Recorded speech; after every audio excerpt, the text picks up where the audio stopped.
Hi, welcome back. The year is 2007. We are in Siem Reap, Cambodia, chapter 18, Arunny. Now, Arunny's family restaurant is right out of my travel diary. When I was in Cambodia in 2005, I was traveling with a fantastic group of people. And one of these guys, he absolutely loved this restaurant, which was located right beside the Bayan Temple. And it didn't matter where we were in that complex, what temple we were looking at for lunch, he insisted that we go back to the same restaurant. And it was a little restaurant. You sat in plastic chairs, but the view was absolutely spectacular because your luncheon companion was the Bayan Temple.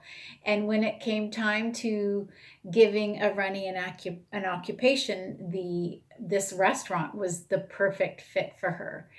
And also, when you travel around Siem Reap, you can go in a tuk-tuk, which is like a little vehicle with a carriage on the back, and it's pulled by a motorcycle.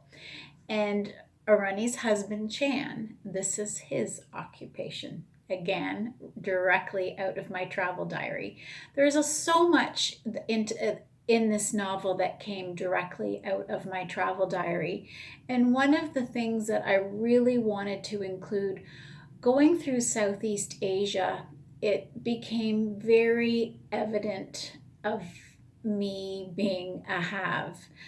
And every day at some point, and I'm being very sincere when I say this, I felt guilty. I just felt so privileged to come from Canada and never being hungry.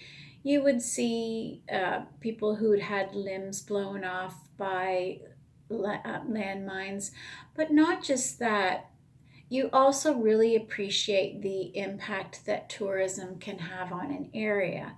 And I wanted to put this in the book, but with Arunny being an entrepreneur, she would really be stationary, so she wouldn't be moving out and about and all around. So the way I was able to integrate this into the novel was by having the tourists in Arunny's restaurant talk about their travel experiences so she would overhear it. So that's how I came about doing that.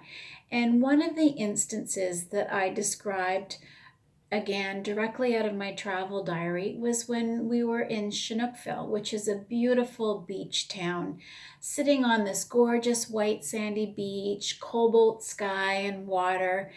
And young children would approach you on the beach. They're probably about 7 or 8 years old, and they'd want to sell you pineapple papaya in these little wee plastic bags, and they were a dollar. And this young girl approached us one morning, and we just had breakfast, so we didn't feel like any fruit, and just had said to her, no. Didn't think much of it at all. And then a couple hours later, a different little girl approached us wanting to sell a bag of fruit. And this time we felt like fruit, so we were digging in our bags to get out our dollars.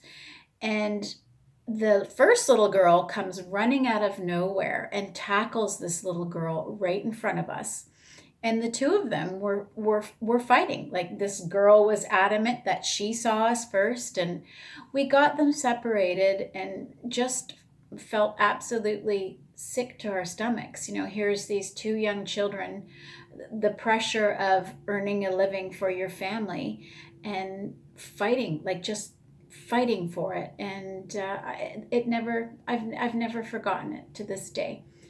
Another experience that was a little more positive. Unfortunately, the children again weren't in school because they were selling handicrafts and postcards to the tourists, but it was a much more happier interaction. And in the novel, I made it Arunny's nieces and nephews who were selling the postcards and the trinkets. But this is exactly the sales pitch they gave. Hey, madame, where are you from? Canada. I tell you the capital of your country. You buy from me. I watch the children with pride.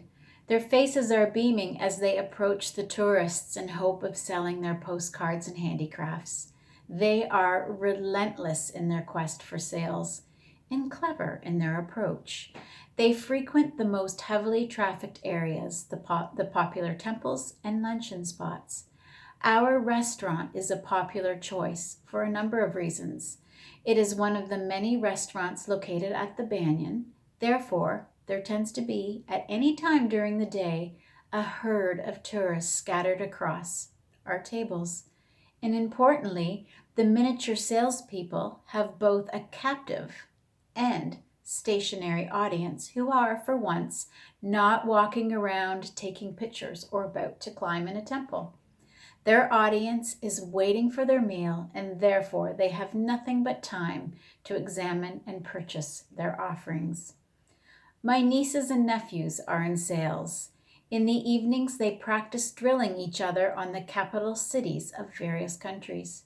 Each takes a turn calling out the name of a country while the other shouts in unison the capital. Originally, the children only learned the capitals of the tourists' countries that most frequented the area: America, Canada, England, France, Germany, Holland, and Japan. But they soon tired of this and extended it to include more countries.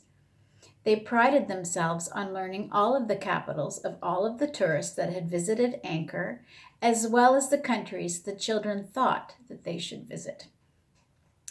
They delighted in being able to surprise a tourist by knowing the capital city of their country, and more often than not, they would secure a sale. I love to hear a mixture of their laughter, the unbridled gaiety from the children and adults who are caught in the moment. The tourists appreciate the children's sales pitch and engage them further by trying to stump the children at their own game by giving them the names of more obscure countries. What's the capital of Kazakhstan? A tourist teases. Astana. You buy from me. And it's true, these kids could name like any capital. They were absolutely amazing. Tomorrow we will visit grandmother. Last we left her, she was at the Wat and was in a bit of a dilemma because the Thai government no longer wanted them in Thailand. Thank you for listening.